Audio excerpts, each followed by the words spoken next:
오늘 에베소서 2장 함께 나눌 차례입니다. 2장은 크게 두 부분으로 나눠집니다. 2장 1절부터 10절까지와 11절부터 22절까지 두 단락으로 나눠집니다. 2장 1절부터 10절까지는 사람에 대한 비관적인 시선이 바닥까지 내려갔다가 하나님에 대한 낙관적인 시선으로 하늘 꼭대기까지 올라감으로 마무리합니다. 비관주의와 낙관주의, 절망과 믿음의 결합이 잘 나타나고 있습니다. 그러면 먼저 1절부터 3절까지 한번 보겠습니다.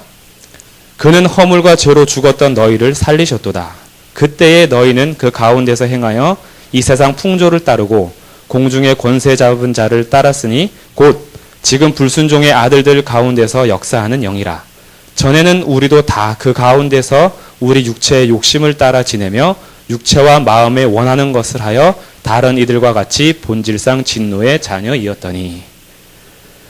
1절과 2절에서 나오는 너희는 믿는 이방인들을 말합니다. 1절의 너희, 2절 그때의 너희. 그리고 3절 앞부분에 나오는 전에는 우리도는 바울을 포함하여 믿는 유대인들을 말합니다. 3절 끝에 다른 이들과 같이, 이 다른 이들은 모든 인류를 말하는 것입니다. 결국 1절부터 3절까지는 믿는 너희들, 너희 이방인들이나 믿는 우리 유대인들이나 그때에는, 전에는 다른 모든 이들과 같이 본질상 진노의 자녀였다라는 것을 기록합니다. 곧 1절부터 3절은 과거형입니다. 그때와 전에. 2절의 그때에, 3절의 전에는. 결국 이 1절의 선언은 사람에 대한 비관적인 시선이 어디까지 내려가느냐? 그는 허물과 죄로 죽었던 너희를. 앞으로 죽을 죄인이 아니라 이미 죽은 자들입니다. 이미 죽었던 너희들이에요.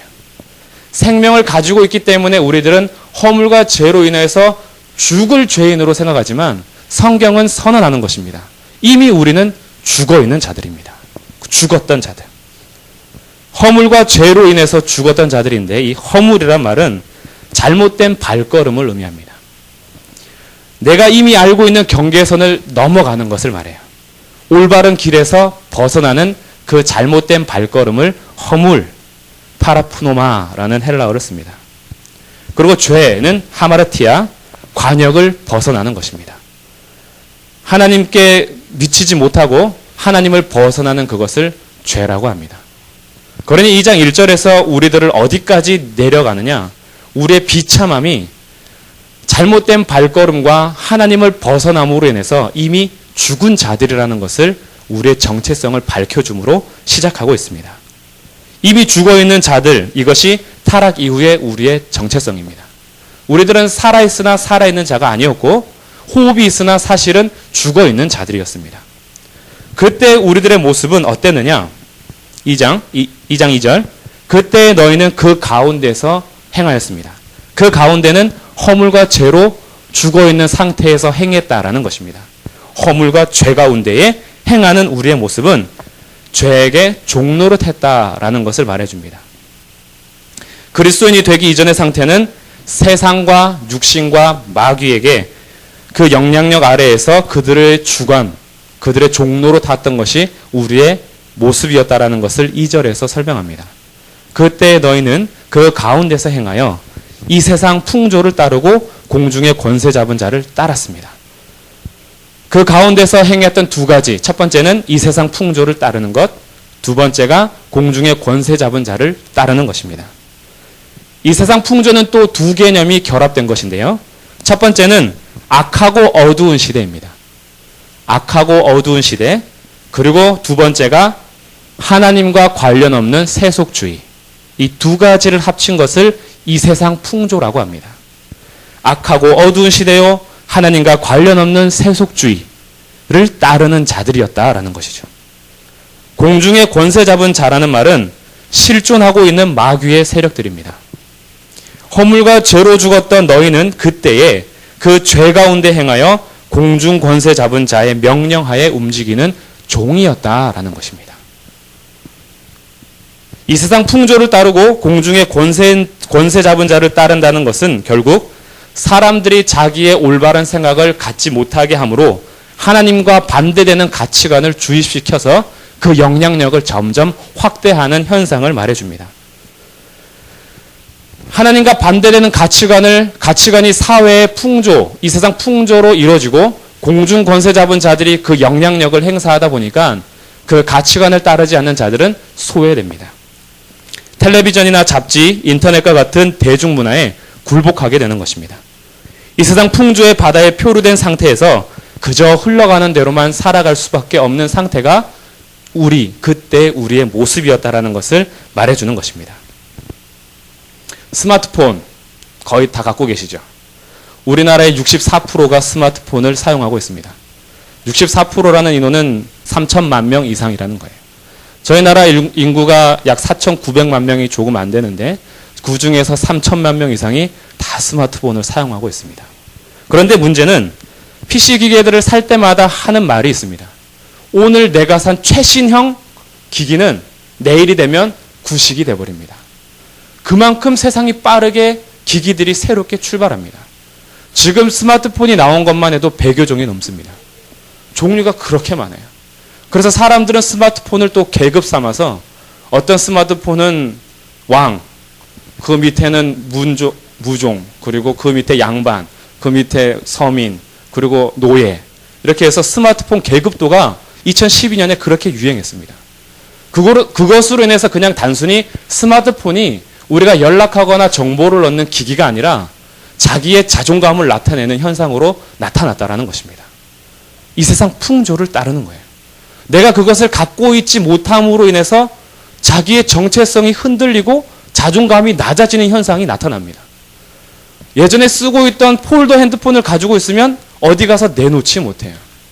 지하철에도 그런 광고가 붙어 있습니다. 너 스마트폰 안 가지고 어딜 가니? 이런 거 있어요. 군대는 다시 가도 스마트폰 없이는 다른 데 못 가겠다. 그러면서 광고를 하는 것이 이 세상입니다. 내가 가지고 있는 휴대폰을 금세 버립니다. 약정기간 2년, 3년이 지나면 멀쩡한데도 불구하고 폐 휴대폰, 폐 스마트폰으로 나옵니다. 그것을 처리하는 것이 너무 곤란해서 우리나라에서는 안 쓰는 휴대폰이나 스마트폰 가지고 가면 롯데월드에서 50% 할인해 줍니다. 그렇게 해서 거두려고 하는 거예요. 너무 버려지는 게 많으니까. 사람들이 이 세상 풍조를 따라서 내가 지금 무엇을 결정하고 어떤 행동을 해야 되는지 우리에 나타나는 현상들은 그저 유행 따르기에 급급합니다. 그것뿐만이 아니죠. SNS가 많이 발달해 있습니다. 페이스북이나 트위터 이런 걸 통해서 내가 올린 글들, 내 사생활을 공개하고 나서 거기에 누가 좋아요라는 동의를 하거나 댓글을 달아줌으로 내 스스로 만족감을 얻습니다. 근데 내가 올린 글에 누가 반응해 주지 않으면 거기에 따라서 또 소외감을 느껴요. 그러니 인터넷을 통해서 인간관계가 더 넓어질 수 있는 환경임에도 불구하고 오늘날 사람들은 오히려 더 소외감을 느낍니다. 사람들이 자기에게 관심이 없다라고 생각을 해요. 이것이 이 세상 풍조, 공중권세 잡은 자들에 의해서 흘러가는 유행의 사건입니다. 그것뿐이 아니죠.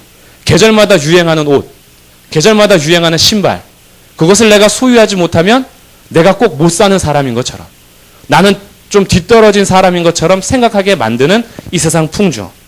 액세서리나 심지어 안경, 모자까지도 유행을 따르지 않으면 견딜 수 없게 만드는 것이 오늘날 풍조입니다. 먹는 것도 마찬가지죠.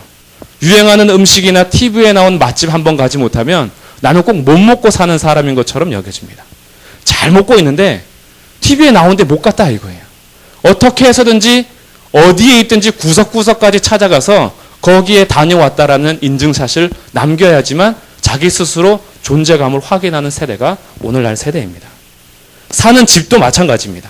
가족의 경제적인 상황과 여건, 우리 가정에 알맞은 집을 찾는 것이 아니라 남들보다 더 좋은 집, 못해도 남들만큼은 비교될 만한 집을 찾아서 빚져서 사는 것이 오늘날 우리나라입니다.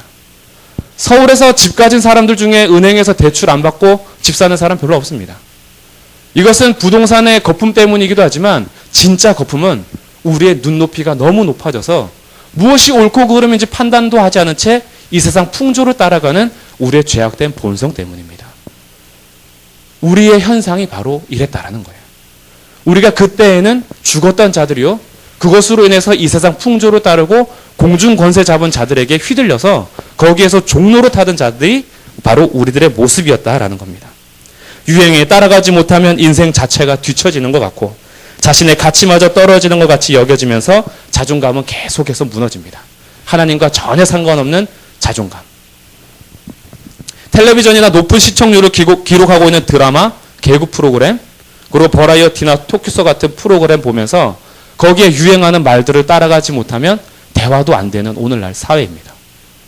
내가 뭔가 유행어나 소재를 찾아서 써먹어야지 좀, 저 사람 유행 따라가는 사람이구나, 우리하고 소통이 되는 사람이구나 라고 생각하게 만들었습니다. 그 문화가 얼마나 저급한지, 그 말들과 개그의 소재가 얼마나 세상의 풍조가 악한지는 전혀 생각하지 않습니다. 그냥 유행하면 따라가는 거예요. 그러다 보니까 너무 바쁩니다.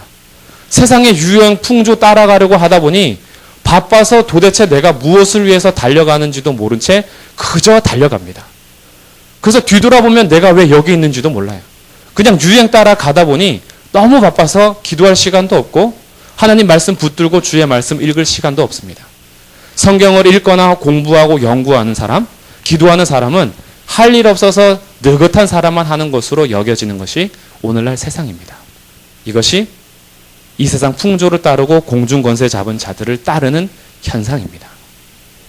이것은 곧 2절 하반절, 지금 불순종의 아들들 가운데서 역사하는 영이 있기 때문입니다. 이것은 영적 전쟁이라는 것입니다. 그냥 이 세상 풍조와 공중권세 잡은 자들이 그냥 흘러가는 대로 흘러가는 거다, 좋은 게 좋은 거다라는 것이 아니라 지금 악한 영들이 역사하고 있다라는 것을 말해줍니다. 공중권세 잡은 자들의 추종 세력들, 그것이 불순종의 아들들 가운데서 역사하는 영입니다. 모든 악함, 오류, 폭력, 이런 것들이 사회를 주무르면서 분위기를 고착 또는 조장시킵니다. 그러다 보니까 3절, 전에는 우리도 다 그 가운데서 우리 육체의 욕심을 따라 지냅니다. 불순종 아들들의 영이 역사하니 다 육체의 욕심대로만 따라가요.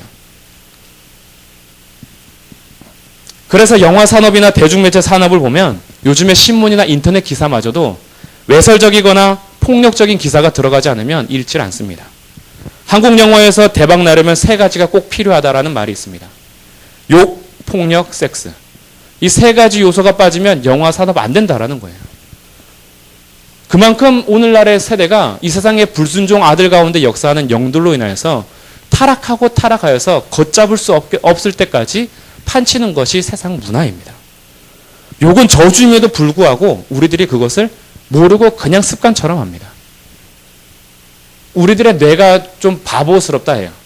뇌를 잘 써야지 천재가 되는데 우리 뇌 자체는 우리가 그냥 웃으면 거짓으로 웃어도 뇌는 웃음으로 받아들이고 웃음에서 나오는 에너지가 발산된다고 합니다. 이와 마찬가지로 욕을 그냥 즐기면서 듣는 영화나 대중매체를 통해서 저 사람 하는 욕이 아무렇지도 않게 나한테 그냥 들려지지만 그 욕하는 것이 저주가 되어서 내 뇌를 자극합니다. 나도 모르게 그것을 습관에 대해서 나도 모르는 사이에 내 자녀들에게 욕하고 친구들 사이에서 욕하고 남편, 아내, 부부관계에서 서로 욕을 함으로 서로 저주하고 있다는 것 자체를 모르고 살아갑니다. 그만큼 무뎌진 거예요. 욕하지 않기 위해서 처절한 노력을 하지 않습니다. 그냥 나오는 대로 내뱉는 것이 우리의 말입니다. 그것이 다 세상에서 요구하는 불순종의 아들들 가운데 역사하는 영이 우리를 지금 조장하는 거예요. 영화나 대중매체들을 통해서. 폭력도 마찬가지죠. 우리는 우리가 보이는 대로 행동하는 것이 우리의 근육입니다.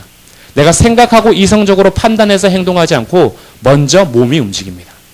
그래서 오늘날 문제되고 있는 학교 폭력, 학교 왕따, 이런 문제들은 아이들이 잘못한 것이 아니라 어른들이 먼저 잘못했습니다. 어른들이 아이들에게 폭력적인 문화를 허용했어요. 요즘 영화들은 피가 난자하게 흘러도 고등학생 이상, 중학생 이상 다 볼 수 있습니다. 사람들 찌르는 장면, 피가 터지는 장면들이 그대로 묘사되는데도 불구하고 아무 생각 없이 그것을 좋다 하고 봅니다. 그리고 그런 장면이 없으면 시시하게 여겨지는 것이 오늘날 문화입니다. 여기에 우리들이 어떻게 손쓸 겨를이 없습니다. 성문화는 제가 길게 설명하지 않아도 이미 떨어질 대로 떨어진 문화가 오늘 우리들의 가운데 역사하는 악한 영들의 역사입니다. 이렇게 불순종 아들들 가운데서 역사하는 영들의 실체는 우리 육체의 욕심을 자극하여 사회 전체의 문화를 쓰레기로 만들어가고 있는데 그저 다들 좋다며 희희낙낙거리면서 분별하지 않고 살아가는 모습이 1절에서 3절까지 허물과 죄로 죽어서 죄의 종로로 타던 우리의 모습이다라는 것입니다. 이런 문화가 우리를 이뤄내면서 그때에 그리고 전에는 밖으로는 세상 풍조와 세속 문화에게 속해 있었으며 안으로는 자기 육체에 갇혀서 타락한 본성대로 살아가는 우리의 모습이 바로 전에 그때의 우리의 모습이었습니다. 이것을 한마디로 3절 하반절에 다른 이들과 같이 본질상 진노의 자녀였다라고 표현합니다.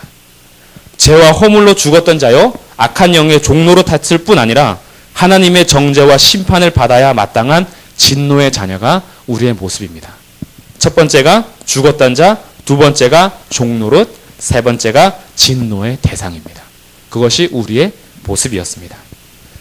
우리는 나면서부터 인간 본성 자체가 하나님의 진노와 심판을 받아 마땅한 육체의 사람들입니다. 우리의 존재를 알지 못하면 하나님의 그 큰 사랑을 제대로 깨닫지 못합니다.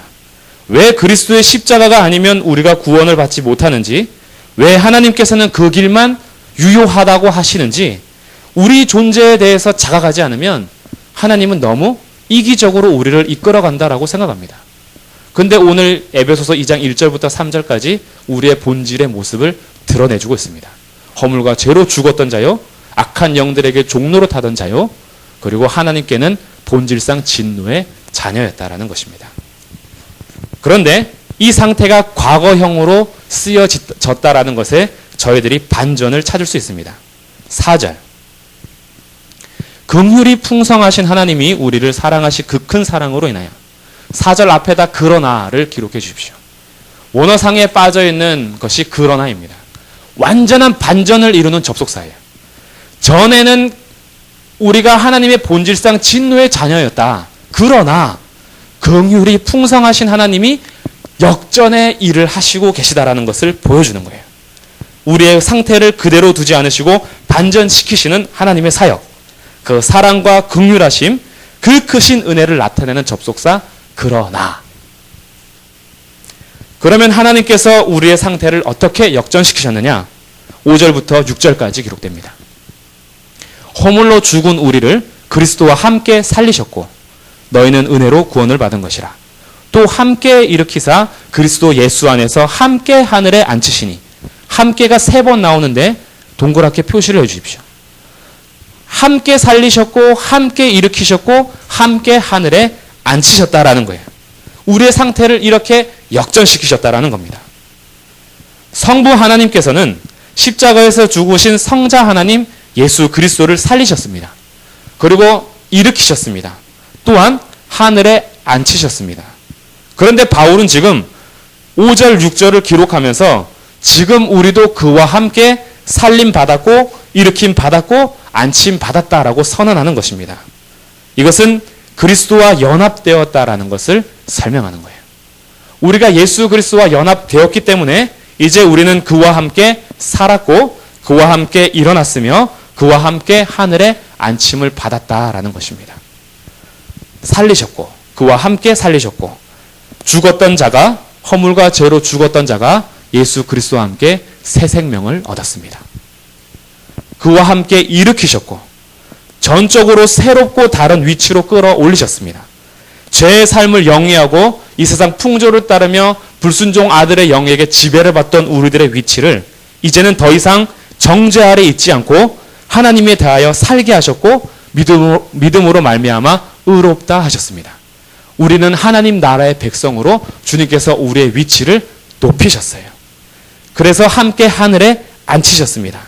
하늘의 하늘들 위에 하늘에 앉아 계신 예수님과 함께 우리도 그곳에 앉히셨다라는 것입니다. 이것이 말로는 설명이 되지 않습니다. 우리의 존재는 이제 이 세상에 속해 있지 않고 우리는 이미 하나님의 나라에 앉혀 있다라는 것인데 지금 우리가 이 세상을 살아가면서 그 감격을 가끔 성령의 은혜로 누리지만 이 누림이 계속 지속되지 않음으로 인해서 어떻게 말로 표현되지 않음입니다. 그런데 지금 사도 바울은 먼저 답을 얘기해 주는 거예요. 우리는 이미 하늘에 안침받은 자라는 것입니다. 이것은 뒤에 가서 하늘나라에 속한 시민권자로 조금 더 그 비밀을 밝혀줍니다. 그러면 하나님께서 이 놀라운 일을 행하신 이유가 무엇인가? 하나님께서 우리를 위해 이렇게 행하신 이유는 우리 안에 있는 어떤 것 때문이 아니라 하나님 안에 있는 어떤 것 때문입니다. 하나님 안에 도대체 무엇이 있길래? 그것이 4절 그러나 다음에 기록되어 있는 긍휼이 풍성하신 하나님 때문입니다. 우리를 이렇게 살리신 것이 우리에게 있지 않고 우리 안에 뭔가 받을 만한 것이 있어서가 아니라 하나님 안에 그 무엇이 있었기 때문인데 하나님 안에 그 긍휼하심이 풍성하였기 때문에 그저 은혜로 우리를 살리셨고 일으키셨고 하늘에 앉히셨다라는 거예요. 그리고 7절 그리스도 예수 안에서 우리에게 자비하심으로써 그 은혜의 지극히 풍성함 때문입니다. 하나님의 자비하심과 그 은혜의 풍성함. 곧 우리가 존재가 바뀌고 역전의 삶을 살 수 있는 이유는 오직 하나님의 긍휼하심과 예수 그리스도의 자비하심 그리고 풍성하신 그 은혜 때문입니다. 이렇게 하나님께서 긍휼이 풍성하신 은혜를 베푸신 목적이 있습니다. 그 목적이 7절입니다. 우리를 그렇게 하신 이유는 예수 그리스도의 자비하심과 은혜의 지극히 풍성함을 오는 여러 세대에게 나타내려 하시는 목적이 있습니다. 이것은 10절에서 선행과 연관됩니다. 10절 우리는 그가 만드신 바라 그리스도 예수 안에서 선한 일을 위하여 지으심을 받은 자다. 여기서 지으심을 받은 것은 첫 번째 창조라기보다는 새롭게 새 사람을 입은 재창조의 역사를 말해주는 것입니다. 허물과 죄로 죽은 우리를 다시 만드신 거예요. 예수 그리스도의 사람으로. 그 만드신 이유가 바로 선한 일을 위함입니다. 우리를 새롭게 새 사람을 만드신 이유는 선한 일을 하게 하기 위함입니다. 두 가지 목적이 나왔는데요. 첫 번째 목적은 7절에서 그 놀라운 은혜를 여러 세대에게 나타내려 함이고 두 번째 목적이 그리스도 안에서 선한 일을 하게 하도록입니다. 한국에서 어느 병원, 어느 의사가 유명하다라고 판단되고 그리고 그 사람이 그렇게 유명세를 얻으면 많은 사람들이 그 의사에게 치료를 받기 위해서 줄을 서는 경우들이 있습니다. 그것은 그 의사가 유명해진 이유가 전혀 고칠 수 없다라는 병을 가진 환자를 그 의사가 수술을 잘해서 그 환자를 살려냈을 때 그러면 사람들이 그 의사를 보면서 실력 있다라고 평가하고 그 실력이 유명해지는 것이죠. 조선시대의 왕의 자비함을 알 수 있는 것은 전혀 용서받을 수 없는 죄인을 향해서 왕이 직접 나타나서 그 죄를 용서해 줄 때 자비함이 나타납니다. 이와 마찬가지로 전혀 치료받을 수 없고 죽어있는 죄인들을 하나님께서 살리심으로 여러 세대에게 하나님의 그 큰 은혜가 전파되도록 하기 위해서 본질상 진노의 자녀인 우리들을 주님께서 살리신 것입니다. 그래서 우리의 행위가 아니라 오직 하나님의 자비하심이 나타나는 것입니다. 내가 나를 돌아봐도 도무지 용서받을 수 없는 죄인인데 하나님께서 용서하심으로 하나님의 그 크신 자비하심이 오는 여러 세대에게 나타내려 하는 목적이 있다는 것입니다. 그래서 8절 이것은 하나님의 선물입니다. 여기서 이것 중성명사입니다. 헬라어에는 남성명사, 중성명사, 여성명사 이렇게 성이 세 가지로 구분됩니다. 근데 헬라어에서 정확한 뜻을 찾을 수 있는 것은 남성명사는 남성만 찾아서 연결합니다. 근데 이것이 중성명사로 되어 있기 때문에 8절 앞부분에 믿음만 지칭하는 것이 아니라 믿음은 여성명사거든요. 이것은 8절 앞에 있는 그 문장을 받는 것입니다. 그러니 이것은 너희에게서 난 것이 아니요 하나님의 선물이다 할 때 그 이것은 믿음만이 아니라 너희는 그 은혜에 의하여 믿음으로 말미암아 구원을 받은 이것이에요. 하늘로부터 내려오는 하나님의 은혜, 믿음, 구원 이 모든 것이 오직 하나님의 선물이다라는 것입니다. 우리에게 난 것은 아무것도 없습니다. 그래서 9절이 나오는 거예요. 행위에서 난 것이 아니니 이는 누구든지 자랑하지 못하게 함이라. 하늘에서 내려오는 은혜도, 주님께서 우리를 구원하신 구원도, 우리에게 주신 믿음도 우리에게서 난 것이 전혀 없습니다. 이 모든 것이 다 하나님의 선물입니다. 그래서 우리들은 자랑할 것이 아무것도 없고 자랑할 수도 없습니다. 우리의 자랑은 오직 우리를 살리시고 일으키시고 하늘에 앉혀주신 예수 그리스도의 그 은혜밖에 없습니다. 비교할 수 없이 풍성하신 하나님의 은혜와 긍휼과 자비를 자랑하게 됩니다. 그래서 우리 1절부터 3절까지의 우리의 상태를 아는 사람들은 4절부터 8절까지 하나님의 구원 역사를 보면서 하나님을 찬양하게 됩니다. 오늘도 우리를 부르시고 우리의 존재를 바꿔주신 하나님을 찬양합시다. 우리를 오직 세우신 예수 그리스도의 은혜, 우리를 오직 일으키시고 하늘에 앉혀주신 하나님의 놀라운 자비하심과 그 풍성한 은혜, 그 말씀을 우리가 읽고 대할 때마다 오늘도 하나님께서는 영광을 받으시길 우리가 같이 노래하며 주님을 찬송하는 것입니다. 그래서 두 번째 목적 10절로 이어집니다. 이 하나님께서 우리 그 은혜를 풍성함을 여러 세대에게 나타내시고 또한 10절에서 그리스도 안에서 선한 일을 위하여서 우리를 그렇게 새롭게 지으셨는데 10절 하반절, 이 일은 충동적으로나 우연히 일어난 것이 아니라 하나님께서 전에 예비하신 일입니다. 그리고 우리로 그 가운데서 행하게 하시려는 목적이 있었다라는 거죠. 선행은 구원에 따라오는 마땅한 열매입니다. 구원의 조건이나 수단이 되지는 않지만 그 결과와 증거로서 하나님께서 새롭게 만드신 그리스도인들은 선행이 필수로 따라옵니다. 그래서 이제는 우리가 예수 그리스도를 안에서 선한 일을 행하면서 살아가는 존재가 되는 것입니다. 우리는 전에 허물과 죄 가운데 속해서 행했습니다. 이 세상 풍조를 따르고 공중 권세 잡은 자를 따랐습니다. 그런데 이제는 하나님께서 예비하신 그 일 안에서 그리스도 안에서 선한 일을 위하여 행하며 살아갈 수 있도록 우리의 존재를 완전히 바꾸신 것입니다. 이제는 그리스도 예수 안에서 하나님의 뜻을 행하며 의의 종으로 살 수 있도록 주님께서 그 큰 역사를 이루셨습니다. 할렐루야. 그때에 전에는 허물과 죄 가운데 행하던 본질상 진노의 자녀들을 이제는 우리로 예수 그리스도 안에서 선한 일을 행하며 살아가도록 하시는 하나님의 역전. 그래서 사람의 가장 비참한 자리를 비관주의가 땅끝까지 쳐졌다가 10절에 오면서 우리의 존재를 다시 하나님 안에서 하늘에까지 올리는 그 시선이 1절부터 10절까지의 내용이었습니다. 무엇이 이런 변화를 가져왔는가? 바로 하나님의 은혜와 권능이었다라는 것입니다. 11절부터 22절까지는 하나님의 목적에서 벗어나 서로 적대감을 가지고 소외된 두 부류, 그리스도 예수 안에서 그의 피로 십자가로 다시 한 몸을 이루신다라는 내용이 기록되어 있습니다. 그래서 11절, 12절 그때 그러니까 11절과 12절은 그때의 너희 상태를 다시 얘기해주고 13절에서 18절까지는 이제 이루신 새 사람입니다. 13절 앞에 나오죠. 이제는. 그리고 마지막 접속사 세 번째는 19절의 그러므로입니다. 그런데 11절부터 22절까지는 그때의 우리의 모습, 13절의 이제의 우리 모습, 그러므로 우리의 모습, 이렇게 세 단락으로 또 나눠집니다. 먼저 그때의 우리 모습 11절과 12절.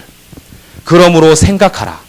너희는 그때의 육체로는 이방인이요 손으로 육체에 행한 할례를 받은 무리라 칭하는 자들로부터 할례를 받지 않은 무리라 칭함을 받는 자들이라. 그때에 너희는 그리스도 밖에 있었고 이스라엘 나라 밖의 사람이라. 약속의 언약들에 대하여는 외인이요 세상에서 소망이 없고 하나님도 없는 자였다. 온 인류는 이중적 소외를 받습니다. 첫 번째 소외는 1절부터 10절까지, 더 작게 말하면 1절부터 3절까지 하나님으로부터의 소외입니다. 죄 때문에 하나님께 소외받은 민족들이었어요. 그런데 두 번째 소외는 바로 유대인들로부터 소외받는 이방인의 모습입니다. 1절부터 10절까지 죄와 허물로 죽었던 하나님으로부터의 소외는 예수 그리스도께서 어떻게 일을 행하셨는지, 어떻게 회복을 시키셨는지 그것을 설명했다면 11절부터 22절까지는 인간들끼리 서로 소외된 현상을 보여주면서 여기서는 하나님께서 어떤 일을 하셨는지 밝혀주고 있습니다. 여기에서 서로의 개념은 유대인과 이방인입니다. 유대인은 인류를 두 부류로만 생각했습니다. 하나님께 택함받고 사랑받는 선민 유대인, 그리고 그렇지 않은 이방인. 유대인들이 어느 정도 이방인들을 향해 적개심을 느끼고 있었는지 윌리엄 바클레가 이런 설명을 하고 있습니다. 이방인이 창조된 것은 오직 지옥의 연로로 쓰기 위해서 창조됐다. 이렇게 유대인들이 인식하고 있었습니다. 그리고 하나님께서는 오직 이스라엘만 사랑하신다. 그래서 이방인 어머니가 지금 막 잉태, 막 만삭이 돼서 아이를 낳으려고 하는 그 고통 중에 유대인들은 도와주지 않습니다. 왜냐하면 이방인이 또 태어나는 것은 하나님께 소외된 자들이 또 태어나는 것일 뿐이기 때문입니다.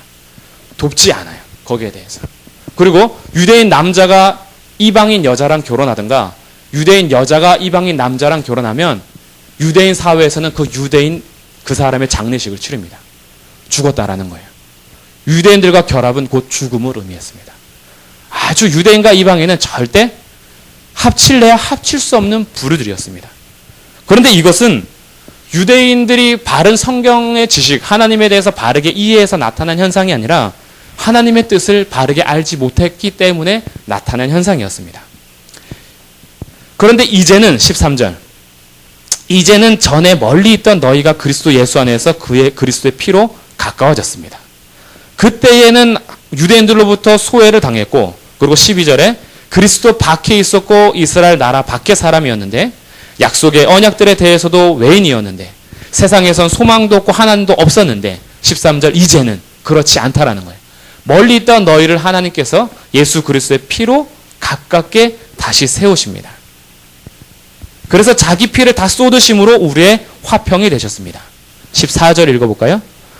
그는 우리의 화평이신지라 둘로 하나를 만드사 원수된 것 곧 중간에 막힌 담을 자기 육체로 허시고. 여기서 중간에 막힌 담 나오죠. 앞에 그림이 있습니다. 이게 헤롯 성전입니다. 지금 이 중간에 막힌 담을 가장 잘 표현해주는 성전의 구조입니다. 여기 성소가 있고 그리고 성소 앞에 제사장 뜰이 있어요. 이쪽에. 그리고 그 같은 위치에 여인들의 뜰이 있습니다. 물론 그 유대인 남자 뜰도 있어요. 그러니까 뜰이 지금 같은 성전, 성소의 위치에서 같이 있는데 이방인의 뜰은 어디 있냐면 여기 바깥에 있어요. 바깥에서 성전은 볼 수 있지만 들어갈 수 없도록 여기 담을 쳐놓습니다. 중간에 막힌 담. 이것이 약 1.5m 정도의 높이에요. 그리고 거기에 이런 경고문을 적습니다. 이것을 넘는 자는 죽는다. 경고문을 히브리어와 라틴어로 그렇게 적어 놓습니다. 이것이 중간에 막힌 담이에요. 그래서 하나님께서는 지금 유대인과 이방인 사이에 중간에 막힌 담을 자기 육체로 허셨다라는 것을 얘기합니다. 주님께서는 십자가에서 죽으심으로 휘장을 찢으셨습니다. 위에서부터 아래까지 쫙 찢으셔서 이제는 오직 예수 그리스도로 인해서 아무도 들어가지 못하는 대제사장도 1년에 한 번씩 겨우 들어갈 수 있는 성소와 지성소의 구별을 완전히 찢으셨어요.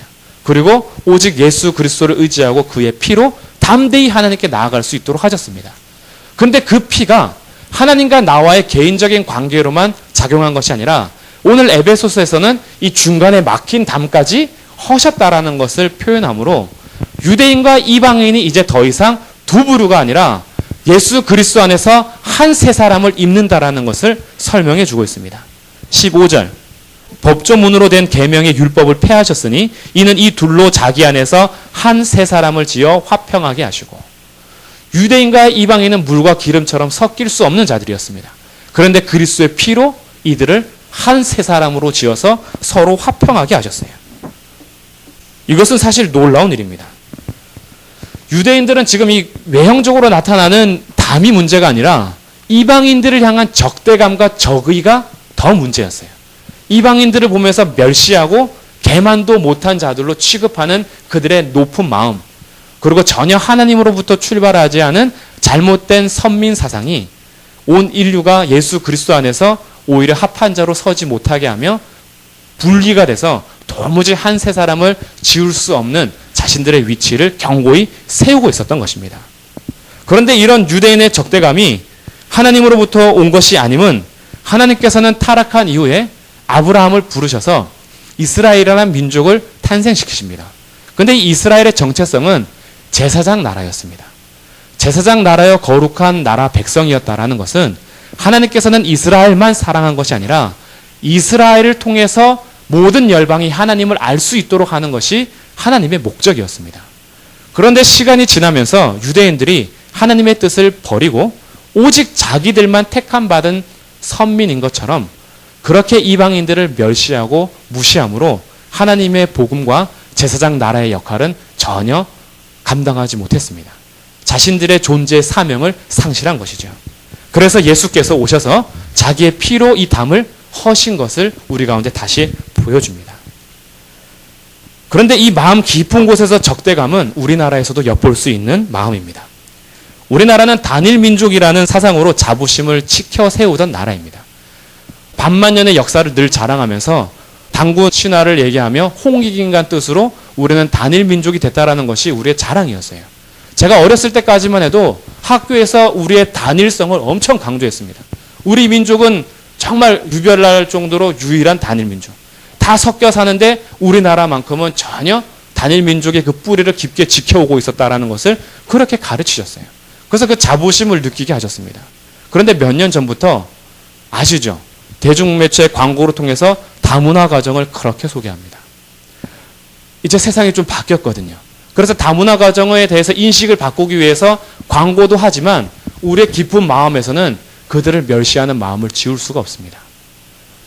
유럽인이나 아메리카인들을 보면서 은근히 동경심을 가지고 있으면서 동남아시아나 아프리카족들을 대할 때는 우리의 마음이 아주 높아져 있습니다. 그들을 멸시하고 그들을 향한 적대감은 유대인들이 이방인을 향한 마음처럼 아주 몹쓸 마음들이 많이 있습니다. 그래서 아메리칸 드림으로 미국에 건너갔던 우리 민족들이 인종차별로 인해서 고난당한다는 것을 들으면 분노하면서도 코리안 드림으로 우리나라에 와 있는 외국인들을 멸시하고 그들을 아주 억압하는 것이 우리 민족입니다. 이런 민족주의, 그것은 예수 그리스도 안에서 벗어져야 하는 것입니다. 문제는 이런 세상의 민족주의가 교회 안에서도 여전히 있을 수 있다라는 것입니다. 나와 피부 색깔이 다르다라는 이유로, 나와 성격 차이가 있다라는 이유로, 그리고 내 생각이 이제 세대 간의 갈등으로 나타나서 다음 세대들하고는 전혀 하나를 이룰 수 없는 것처럼 빈부의 격차, 지역 간의 갈등, 이런 예수 그리스도께서 도무지 헐어버린 모든 것들을 다 헐어버린 담을 우리 스스로 쌓아가면서 저 사람과는 도무지 하나가 될 수 없다라는 생각을 가지고 우리들은 담을 자꾸 높이 세워갑니다. 예수께서 자기 육체로 막힌 담을 허셨습니다. 그리고 한 몸으로 하나님과 화목하게 하셨습니다. 그런데 교회 안에서도 서로 불신하고 부정하며 한 몸 되게 하신 것을 지키거나 존중하기보다는 여전히 마음속에 적의를 품고 쌓고 있는 담이 있다면 오늘 예수께서 허신 담을 보아야 합니다. 주님께서는 그 담을 패하셨습니다. 예수께서 헐어버리신 것을 보고 우리도 그 적의를 품고 있는 담을 헐어야 합니다. 민족주의를 헐어버리고 세대주의를 헐어버리고 지역 간의 갈등을 부추기는 지역주의, 빈부의 격차로 인하여서 빈부의 담을 쌓고 있는 것들, 직업의 귀천을 따지면서 서로 거리를 두는 우리의 모든 담들은 예수 그리스도의 피로 허신 것을 기억하면서 우리 스스로 그 담을 헐어버려야 합니다. 15절. 하나님께서는 이렇게 예수 그리스도 안에서 한 세 사람을 지어 화평하게 하셨습니다.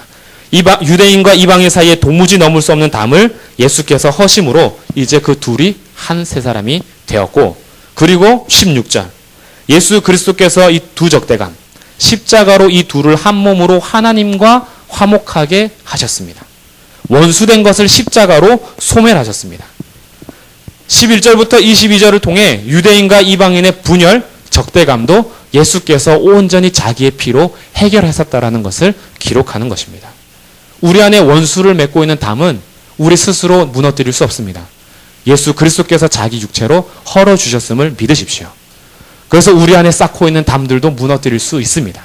도무지 무너지지 않을 것 같은 우리의 담이 예수께서 패하시고 헐으셨다라는 것을 믿고 거기에 따라서 살아가면서 점점 높은 담을 낮출 수가 있습니다. 그리스도의 피로 자기 육체로 십자가로 소멸하셨습니다. 그뿐 아니라 17절. 또 오셔서 먼데 있는 너희에게, 여기서 먼데 있는 너희는 이방인을 말하겠죠. 그들에게 평안을 전하셨고 가까운 데 있는 자들, 유대인을 말합니다. 그들에게도 평안을 전하셨습니다. 전에는 하나님 없고 소망 없는 전에 멀리 있던 이방인들에게 예수께서는 십자가로 소멸함으로 끝내는 것이 아니라 직접 찾아가셔서 이 평안의 복음을 전하셨다라는 거예요. 그리고 말씀으로 역사하시는 그곳에서 예수께서 지금도 주님의 복음을 전하고 계시다라는 것입니다. 가까운 데 있는 자들에게도 마찬가지입니다. 유대인들은 자기네가 율법 안에 있다라고 생각했고 하나님과 가까운 자다라고 여겼어요. 그러나 그렇지 않았습니다. 그 가까운 데 있는 자들에게도 복음이 필요했습니다. 그래서 그들에게도 평안을 전하셨습니다. 왜 그렇게 하셨느냐? 18절 같이 읽어보겠습니다.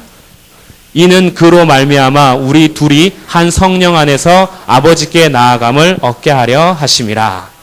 이것이 목적입니다. 예수 그리스도 때문에 이 둘이 한 세 사람을 지어 성령 안에서 아버지께 나아가게 하기 위함입니다. 하나님께 온전히 나아가기 위해서는 성삼위일체 하나님의 사역으로만 가능합니다. 예수 그리스도로 말미암아 나오죠? 18절에 이는 그로 말미암아.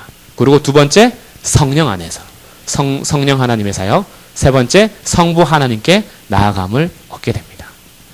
지금 1장과 2장에서 계속 강조하는 것은 성삼위일체 하나님의 사역입니다. 아버지 하나님은 어떤 일을 하셨으며 성자 하나님은 무슨 일을 하셨고 성령 하나님은 어떤 일을 하셨는지 계속 그분의 사역을 높이 세우며 찬양합니다. 왜냐하면 우리 스스로는 이룰 수 있는 것이 아무것도 없다라는 것이 드러나기 때문입니다. 하나님께서 그리스도 안에서 성령 안에서 바로 아버지 앞에 나올 수 있도록 우리 가운데 역사하셨습니다. 그래서 신분이 바뀌는데요. 19절부터 22절까지 사도 바울은 우리에게 익숙한 교회의 모델 세 가지를 제공해 줍니다. 첫 번째가 19절 전반절. 그러므로 이제 바뀐 신분이에요. 그러므로 이제부터 너희는 외인도 아니요 나그네도 아니요 오직 성도들과 동일한 시민이요. 이것은 하나님의 나라입니다. 이제 우리는 하나님 나라의 시민이라는 거예요. 하나님 나라의 백성입니다. 이것이 아까 하늘에 앉히신 신분을 의미합니다. 우리는 이 땅에서 살아가지만 이제는 불순종의 아들들에게 순종하는 죄의 종로로 타는 시민이 아니라 우리는 하늘에 속한 하늘의 시민권자들이라는 것입니다. 그리고 두 번째가 19절 하반절 하나님의 권속, 하나님의 가족입니다. 그리고 세 번째가 20절부터 22절에 하나님의 성전입니다. 하나님의 가족, 19절 하반절. 이것은 새로운 공동체를 말합니다. 이제 유대인과 이방인 두 부류가 아니라 유대인 중에서 예수 그리스도를 믿는 자, 이방인 중에서 예수 그리스도를 믿는 자 이 둘은 한 세 사람을 입은 새로운 공동체를 형성합니다. 그것이 교회의 모습이라는 거예요. 교회는 하나님 나라의 백성이요. 그리고 하나님의 가족이다. 이제는 인종도 뛰어넘고 문화도 뛰어넘고 언어와 세대 간의 갈등도 뛰어넘는 모든 담을 헐어버린 새로운 공동체가 출현했다라는 것이에요. 그래서 하나님 나라가 교회요. 하나님의 가족이 교회요. 그리고 20절부터 22절에 하나님의 성전이 바로 교회의 모습이다 라고 얘기합니다. 20절 전반절. 너희는 사도들과 선지자들의 터 위에 세우심을 입은 자라. 터. 상산수흥 마지막 설교가 집 짓는 설교로 끝이 납니다. 반석 위에 세운 집은 창수가 내고 비가 오고 창수가 나도 무너지지 않으나 모래 위에 세운 집은 비가 오고 창수가 나면 무너져 그 무너짐이 심하다라고 하면서 상산수훈 설교를 마지막으로 말씀하십니다. 여기에서 그 터, 그 반석 위에 세운 집, 그것을 우리가 기억할 필요가 있습니다. 지금 여기서 말하는 사도들과 선지자들의 터는 그들의 가르침을 얘기하는 것입니다. 사도들이 가르친 것과 선지자들이 가르친 그 터, 그것은 곧 하나님의 말씀인 성경입니다. 그럼 이 성경은 모두가 다 예수 그리스도를 말해주고 있습니다. 모세 율법도 그리고 시편도 선지자들의 글도 모두 예수 그리스도에 대해서 증언하는 것입니다. 그 사도들과 선지자들이 얘기했던 이 예수 그리스도의 터 위에 교회가 세워진 것이요. 두 번째는 20절 하반절 그리스도 예수께서 친히 모퉁이 돌이 되셨습니다. 모퉁이 돌, 이것은 건물의 틀을 잡아주고 안정되게 서도록 돕는 역할을 합니다. 기준이 되고 기초가 되는 거예요. 이 모퉁이 돌로부터 집 짓기가 시작이 됩니다. 우리가 생각하는 작은 벽돌이 아닙니다. 이때 당시의 돌은 약 12m 정도 되었다고 합니다. 모퉁이 돌이.